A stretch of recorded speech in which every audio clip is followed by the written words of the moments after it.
जय गुरुदेव, जय गायत्री माता। आज मैं आपके समक्ष गायत्री महाविज्ञान के बारे में बताने जा रही हूँ। यह गायत्री महाविज्ञान जो साहित्य है, ये पंडित श्री राम शर्मा आचार्य जी ने लिखा है।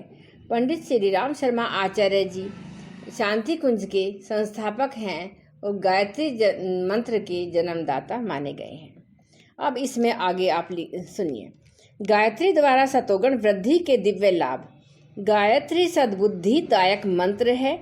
वह साधक के मन को, अंतःकरण को, मस्तिष्क को, विचारों को सन्मार्ग की ओर प्रेरित करता है।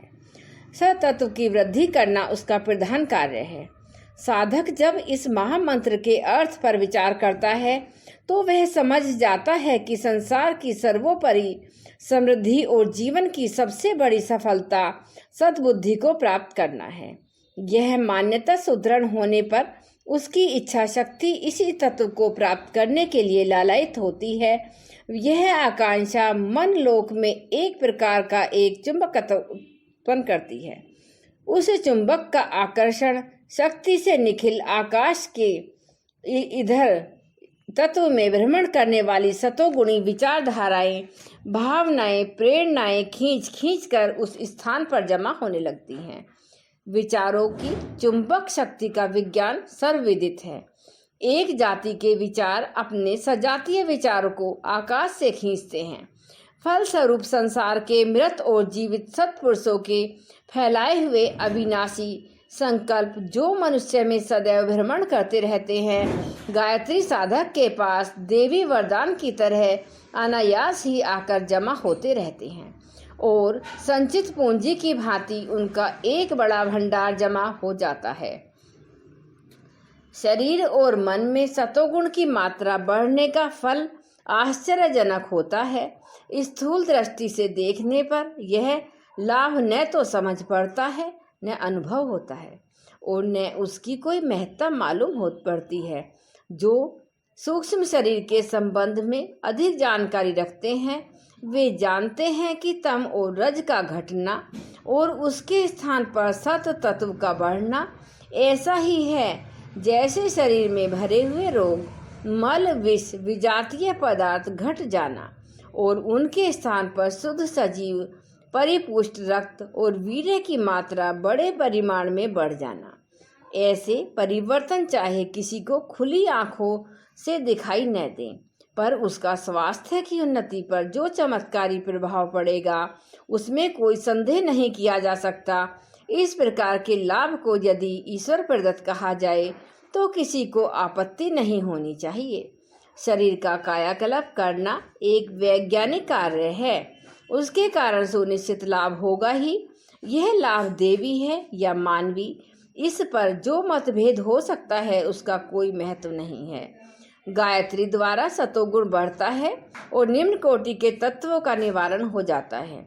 फलस्वरूप साधक का एक सूक्ष्म कायाकल्प हो जाता है। इस प्रक्रिया द्वारा होने वाले लाभों को व्यक्तित्व लाभ कहें या देवी वरदान, इस प्रश्न पर झगड़ने से कुछ लाभ नहीं। बात एक ही है, कोई कार्य किसी भी प्रकार हो उससे ईश्वर सत्ता पृथक नहीं है। इसलिए संसार के सभी कार्य ईश्वर इच्छा से पूरे कहे जा सकते हैं।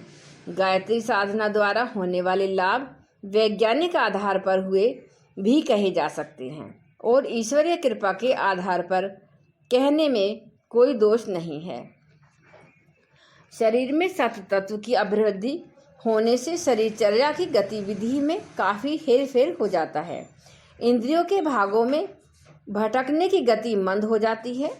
चटोरपन, तरह तरह के स्वादों के पदार्थ खाने के लिए मन ललचाते रहना, बार बार खाने की इच्छा होना, अधिक मात्रा में खा जाना, भक्षाक्षय का विचार रहना, सात्विक पदार्थों में अरुचि और चटपटे मीठे गरिष्ठ पदार्थों में रुचि जैसी बुरी आदत धीरे धीरे कम होने लगती है।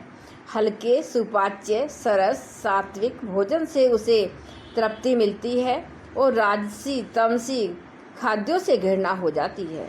इसी प्रकार कामेंद्रिय की उत्तेजना सतोगुणी विचारों के कारण सहमित हो जाती है। मन कुमार्ग से व्यभिचार वासना में कम दौड़ता है। ब्रह्मचर्य के प्रति श्रद्धा बढ़ती है। फलस्वरूप वीर्य रक्षा का मार्ग प्रशस्त हो जाता है। कामनेन्द्रिय और स्वादेंद्रिय दो ही इंद्रियां प्रधान हैं। इनका संयम होना स्वास्थ्य रक्षा, शरीर वृद्धि का प्रधान हेतु। इसके साथ साथ परिश्रम, स्नान, निद्रा, सोना, जागना, सफाई, सादगी, अन्य दिनचर्याएं भी सतोगुणी हो जाती हैं, जिसके कारण आरोग्य और दीर्घ जीवन की जड़ें मजबूत हो जाती हैं। एक बार गायत्री मंत्र हमारे साथ साथ। ओम भूर्भुवः स्वः तत्सवितुर्वरेण्यं भर्गो देवस्य धीमहि धियो यो न प्रचोदयात्। जय गुरुदेव, जय गायत्री माता।